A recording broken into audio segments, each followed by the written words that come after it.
હવે ઘણા મિત્રોને હે ને આપણે આ નવા માણસો હોય ને એમને આ બિલ્લી ગાળાના રસ્તાની નથી ખબર.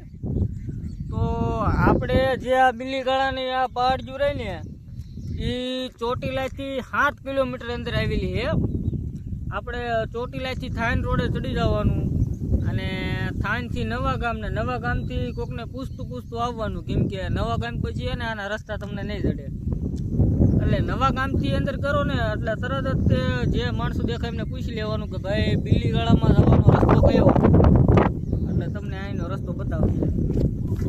જોઈ લો નજારો. બાકી આપણું રંગીલું બિલ્લી ગાળાઓ લાગે તો તીર બાકી જય રામા પીર. મસ્તીનું અત્યારે ફરવા લાયક થઈ ગયું છે.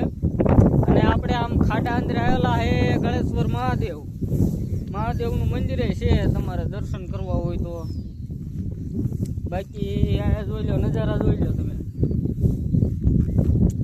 તમને દેખાય ને આમ જ્યાં લગીને દેખાય નકરું ખડ ને પહાડિયું દેખાય છે.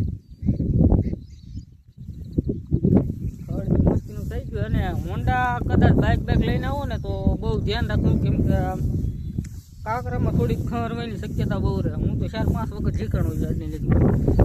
એટલે તમારે આમ ધ્યાન રાખવું, સ્પીડ બહુ ફૂલ રાખવી નહીં, કેમ કે આવા જ્યાં આવી કેડિયું તમને દેખાય છે, પણ તમે કેડિયું ભાળીને ફૂલ સ્પીડમાં જવા દીશો ને એટલે ક્યાંક કદાચ અચાનક પાદરી પહાડી એવી જાય તો ધ્યાન રાખવું, તો રાશો સીધા હેઠા. કેમ કે આમાં તમારે બ્રેક લાગશે નહીં, કાંકરા હે એટલે ખરીને દીવું રહેશે.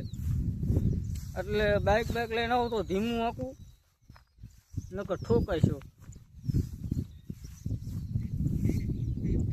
ઢાળ ચડાવવાનું તોય ધ્યાન રાખવું બહુ.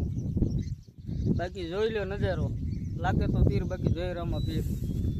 ઉપર મહાદેવ અને આ થોડોક નીચે આવ્યો છું હું. બાકી મારું રંગીલું બિલ્લી ગાળાઓ.